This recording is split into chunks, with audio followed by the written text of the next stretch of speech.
आप देख रहे हैं यंग बाइट्स में हूँ आपके साथ पूजा ठाकुर। आपको बता दें आज नेशनल प्रेस डे है और आज इसी सब पे चर्चा के लिए हमारे साथ जुड़ने जा रहे हैं सीनियर जर्नलिस्ट जोरावर सिंह जम्वाल जो हमारे साथ मौजूद हैं। तो सीधा आपको रूबरू करवाते हैं। सबसे पहले आपका बहुत बहुत स्वागत है यंग बाइट्स। थैंक यू पूजा जी। हर साल हम नेशनल प्रेस डे जो है उसके रूप में मनाते हैं। आप क्या मानते हैं कि किस तरह का बदलाव जो है आपने पहले जब से आपने जर्नलिज्म शुरू की थी और तब से लेकर अब तक कितनी ज़्यादा चेंजेस जो है आपने ऑब्जर्व की है? देखिए, सबसे पहले तो आज राष्ट्रीय पत्रकारिता दिवस पर आप सभी को जो कि प्रिंट, इलेक्ट्रॉनिक और पोर्टल मीडिया के साथ जुड़े हुए हमारे प्रेस के बंधु हैं, आज के दिन सबको हार्दिक बधाई है। और आज के दिन हम ये भी कामना करेंगे जितने हमारे वर्किंग जर्नलिस्ट हैं, यंग जर्नलिस्ट हैं, वो जो इस फील्ड को जिन्होंने अपनाया है वो दिन दुगनी रात चुगनी उन्नति करे, आगे बढ़े और पत्रकारिता के ज़रिए अपने जो राष्ट्रीय स्तर के जो इश्यूज़ हैं, लोगों के जो इश्यूज़ हैं वो उजागर करें। और मैं यही मुबारकबाद दूंगा आज के दिन। और रही बात पूजा जी जो आपने कहा, पिछले 20-25 सालों की अगर हम बात करें तो एक सी चेंज जिसको कहते हैं कि वो आया है पत्रकारिता में, जिसमें अगर हम बात करें जब हमने ज्वाइन की तो तब प्रिंट मीडिया के भी जो इदारे थे बड़े कम थे। अगर लोकल लेवल पे बात करें जो डेली आते थे, अंग्रेज़ी की बात करें तो 2-3 ही थे। अगर नेशनल की बात करें तो ऑब्वियसली उसमें भी कम था। लेकिन देखते ही देखते हम कहेंगे कि सन 2020 के दशक की अब बात करें शुरुआती, तो जम्मू कश्मीर के परिप्रेक्ष्य में अगर हम बात करें तो काफ़ी ज़्यादा हिंदी और अंग्रेज़ी के जो नेशनल न्यूज़पेपर्स थे उनके यहाँ पे रीजनल ऑफिसेज़ और उनकी प्रिंटिंग भी यहाँ से होने लगी। और जिसमें मुझे लगता है कि जम्मू कश्मीर में पत्रकारों को घर में ही अपने ही जम्मू कश्मीर में एक स्थान मिला, स्पेस मिली कि जहाँ पर वो अपना ये जो इसको अपना पेशा बना सकते हैं, इसमें काम कर सकते हैं, जो पहले बड़े लिमिटेड थे लेकिन वो खुले। और उसके कारण ये हुआ कि मैं समझता हूँ कि पत्रकारिता को यहाँ पर एक बहुत ही अच्छी ग्रोथ भी मिली जब नेशनल न्यूज़पेपर्स का, नेशनल प्रिंट इलेक्ट्रॉनिक मीडिया का यहाँ पर आगमन हुआ जम्मू कश्मीर में।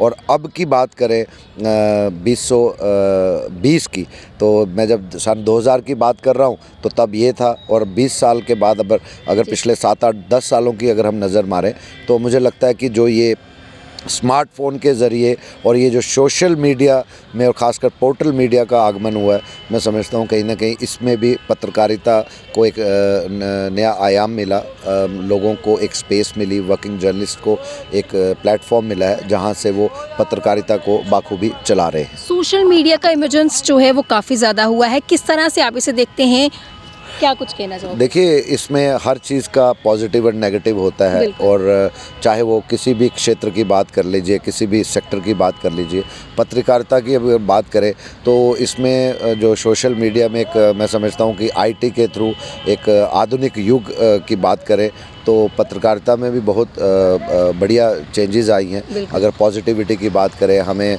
यंग पत्रकार दिखते हैं और कई तो बहुत अच्छे तरीके से लोगों के इश्यूज़ को हाईलाइट करते हैं, ह्यूमन इंटरेस्ट स्टोरीज़ को हाईलाइट करते हैं, इंफॉर्मेटिव स्टोरीज़ को हाईलाइट करते हैं। ये उसका पॉजिटिव पार्ट है।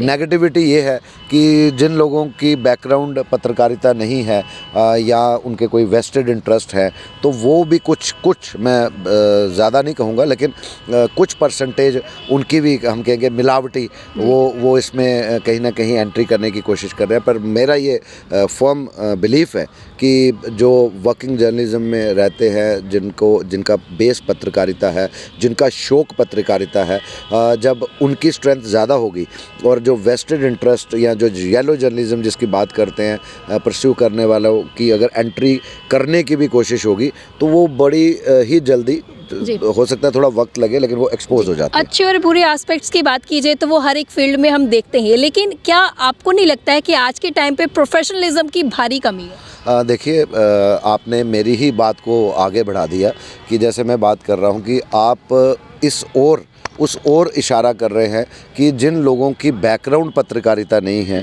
जिन्होंने पत्रकारिता की जो बेसिक्स है वो नहीं जानते हैं और वो just for their personal interest आ जाते हैं, तो जब वो एडमिनिस्ट्रेशन के या पुलिस के या पॉलिटिकल सर्कल में या कहीं पे भी फॉर एग्जांपल कहीं प्रेस वार्ता होती है, कोई प्रेस कॉन्फ्रेंस होती है किसी भी इशू में, जब उनको बेसिक नॉलेज नहीं है, कंसेप्ट नहीं मालूम है, तो ऑब्वियसली वो गलत प्लेटफॉर्म पे गलत सवाल पूछेंगे। जब वो गलत सवाल पूछेंगे तो वो हाईली अनएथिकल और अनप्रोफेशनल होगा। तो ऑब्वियसली उनके कारण आप जैसे जो वर्किंग जर्नलिस्ट हैं उनको कहीं ना कहीं एम्बेरसमेंट फील होती है। सर, आपकी बात की जाए तो आप जब इस तरह से देखते हैं, जब शुरुआत हुई थी तब आपने देखा था कि इक्का दुक्का थे, लेकिन एक ग्रोथ जो है वो काफ़ी एक अच्छी लेवल की हुई है।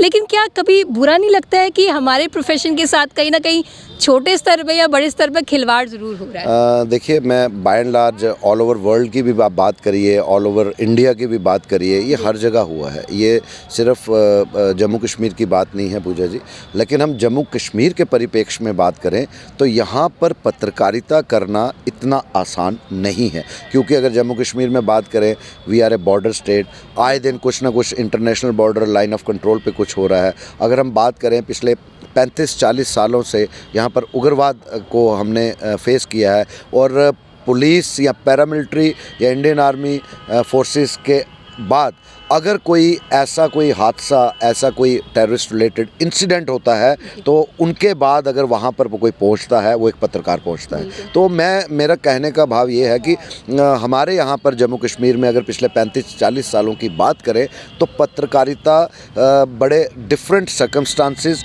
और सिचुएशंस में हो रही है, और हमारे पत्रकार भाई बंधु जो हैं एक किस्म से बड़े हाई रिस्क जोन पे काम करते हैं। ये आसान नहीं है। कितने हमारे पत्रकार भाई शहीद हो गए, हमारे शहीद अशोक सोडी जी थे, और नाम कश्मीर में हुए, ऐसी बात नहीं है, लेकिन कितने इंजर्ड हुए। लेकिन जो पत्रकारिता की जम्मू कश्मीर में अगर हम बात करें तो यहाँ पर अभी भी मेरा ये मानना है मेजॉरिटी ऑफ जो जर्नलिस्ट हैं वो वाकई वर्किंग जर्नलिस्ट हैं। जो 15-18% पीछे पोर्टल मीडिया के आने से या नई उसमें आने से कुछ हुई है, तो मुझे लगता नहीं है कि वो ज़्यादा देर ग्रो कर पाते हैं, क्योंकि जिनको अगर हमें बेसिक्स ही नहीं पता है तो हम किसका इंटरव्यू करेंगे, किस इशू पे बात करेंगे, तो वो जल्दी ही एक्सपोज होते हैं। और जो लोग बुद्धिजीवी होते हैं वो ऑब्वियसली अपने तरीके से उनको साइडलाइन करते हैं। सर, ऐसा नहीं लगता है कि जो इन जैसे जर्नलिस्ट की वजह से बाकियों का नाम भी खराब होता है? ऑब्वियसली एम्बेरसमेंट रहती है। मुझे आज भी याद है 1998 में जब हमने शुरुआत की थी तो सब हमसे सीनियर थे, चाहे कोई मेरे से 6 महीने सीनियर था, 6 साल था, 10 साल था। तो अगर कहीं हमें किसी प्रेस वार्ता में जाने का मौका मिलता था तो जब तक कोई सीनियर चेयर नहीं लेता था हमारी हिम्मत नहीं होती थी उनके सामने बैठने की। ये एक जेस्चर था, एक रिस्पेक्ट थी, चाहे वो किसी भी ऑफिस में हो सकता है ऐसे हम ओपोनेंट न्यूज़पेपर ग्रुप्स के ऑब्वियसली आपका कंपीटिशन सबके साथ रहता है, लेकिन रिस्पेक्ट पूरी रहती थी। जो over the period of time मुझे लगता है कि जैसे हम कहें कि जैसे पत्रकारिता में भी ओवर क्राउडेडनेस दिख रही है, और जिसमें मुझे लगता है कि जो नई पीढ़ी आ रही है उनका इस तरफ जो हम कहेंगे एक मॉरल रिस्पॉन्सिबिलिटी कीजिए, एक सोशल रिस्पॉन्सिबिलिटी कीजिए, तो काफ़ी कुछ जर्नलिस्ट को हम देखते हैं तो उनमें ये कम है। और एक और बात है कि हमारे वक्त में सीखने की और हमारे पास रिसोर्सेज कम होते थे, हमें डिक्शनरीज़ का सहारा लेना पड़ता था, हमें रेफरेंस के लिए पिछली अखबारों की कटिंग्स को देखना पड़ता था। आज तो गूगल का ज़माना है, आज एक टच पे आप सारा डाटा कलेक्ट करते हो। आज तो आपको इतनी मेहनत भी नहीं करनी पड़ती है। तो मुझे लगता है कि जैसे जैसे पत्रकारिता में कम मेहनत, तो कहीं ना कहीं हमारी नौजवान पीढ़ी को लगता है कि अगर वो पढ़ के आगे हैं तो शायद वो डे 1 से ही उतने ही बड़े पत्रकार हैं जो उनसे 20 साल पहले या 30 साल पहले के हैं। कई बार तजुर्बा बहुत मैटर करता है, जिसको कहते हैं एक्सपीरियंस बहुत मैटर करता है। तो मुझे ये लगता है कि आज के दिन जो young working journalist Jammu Kashmir में काम कर रहे हैं तो उनको ज़रूर जब भी कभी वक्त मिले अपने सीनियर्स के साथ, चाहे वो किसी राइवल खेमे के भी क्यों ना हो, लेकिन अगर आपकी नज़र में उनकी पत्रकारिता में बहुत अच्छी रिपोर्टिंग्स की हैं जो जिसको कहते हैं कि एक माइंड ब्लोइंग जर्नलिज्म जिसको कहें, तो उनको ज़रूर मिलना चाहिए, उनसे इंटरेक्ट रिस्पेक्ट करना चाहिए, उनके एक्सपीरियंसेस जो है वो उनसे बात करनी चाहिए। हो सकता है उनका तजुर्बा कहीं ना कहीं आपको आपकी कल की स्टोरी के लिए बहुत बड़ा काम कर। जी सर, जो न्यू जनरेशन है जिनका ये पैशन है जर्नलिज्म, उनके लिए क्या कहेंगे, कितना ज़्यादा स्कोप आप आज के समय में मानते हैं? पहले के समय नहीं, आज के समय में क्या लगता है कितना स्कोप इसको लेकर है? पूजा जी, जब हम पत्रकारिता में आए तो घर वाले घूर के देखते थे कि ये कौन सा प्रोफेशन आप ज्वाइन कर रहे हो। मेरे साथ के कोई पुलिस में है, कोई आर्मी में है, लाइकवाइज, और ज़्यादातर गवर्नमेंट सर्विसेज को प्रेफर किया जाता था। और उस समय इतने इदारे भी नहीं थे, इतने प्लेटफॉर्म्स, इतनी स्पेस भी नहीं थी पत्रकारिता में,